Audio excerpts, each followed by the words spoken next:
Ils se pavanent, la poitrine gonflée et la tête haute, prêts à s'accoupler.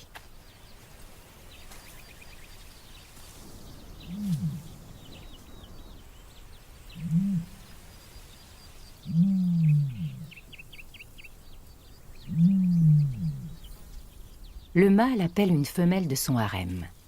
L'autruche ne chante pas comme les autres oiseaux. Les sons qu'elle émet ressemblent davantage à des sifflements, des grognements ou des mugissements. Les premiers chasseurs européens ont souvent pris ce bruit pour le rugissement d'un lion. Le mâle est parvenu à ses fins. Il a attiré l'attention de la femelle.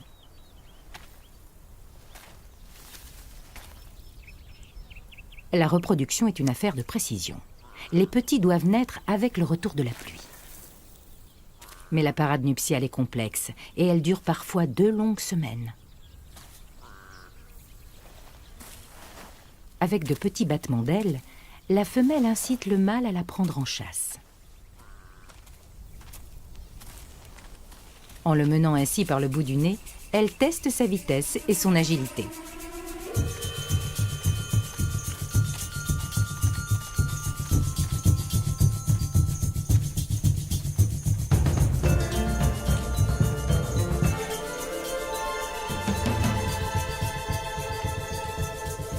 Chez les autruches, la séduction passe toujours par une course-poursuite. Mais le mâle est encore loin de la ligne d'arrivée.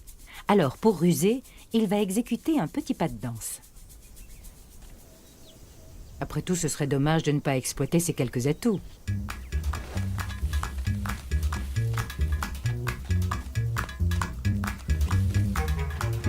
Pour impressionner la belle, il doit lui en mettre plein la vue. Et il ne recule devant rien.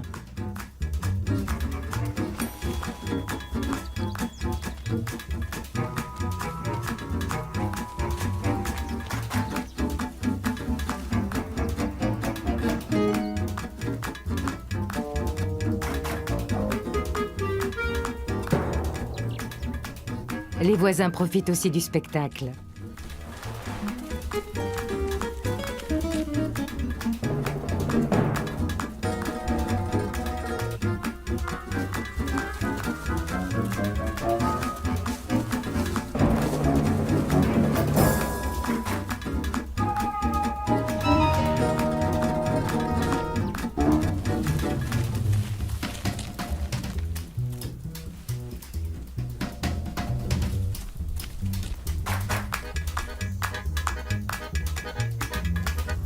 L'ambiance est à la fête, mais le désert du Namib est impitoyable. À peine plus de 10% des œufs d'autruche finissent par éclore, et 10 autres % seulement atteignent l'âge d'1 an.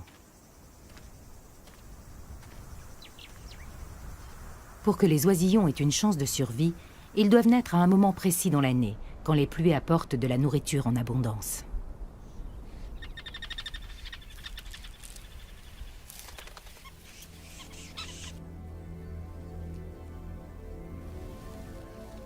Alors que la température rafraîchit en cette fin de journée, le mâle s'apprête à se donner à nouveau en spectacle.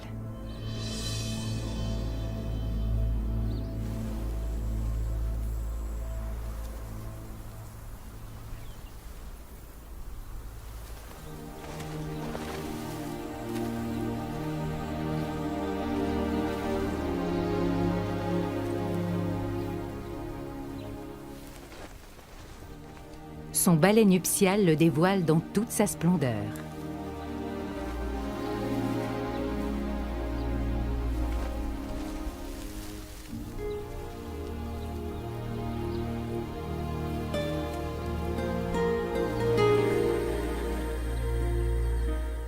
Au XIXe siècle et jusqu'à la Seconde Guerre mondiale, les Européens se sont arrachés les plumes d'autruche qui se vendaient à prix d'or. Elles ont longtemps été un symbole de pouvoir et de luxe.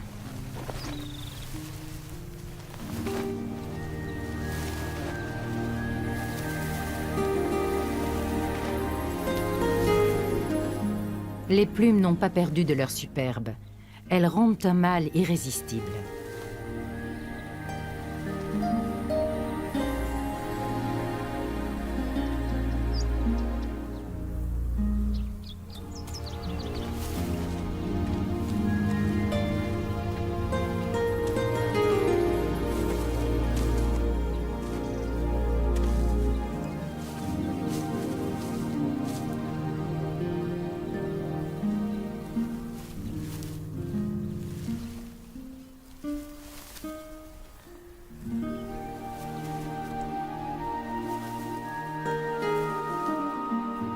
Beaucoup d'oiseaux mâles ne possèdent pas de pénis. Le mâle et la femelle ont chacun un orifice appelé cloaque.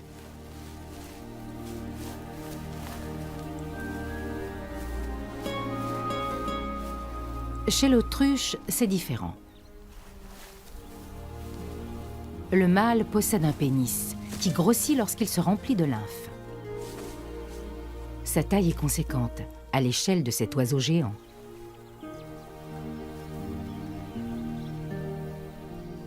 Les semaines suivantes, son spectacle devient un événement quotidien. Il s'accouple avec beaucoup de ses femelles, toutes hypnotisées par son balai de plumes.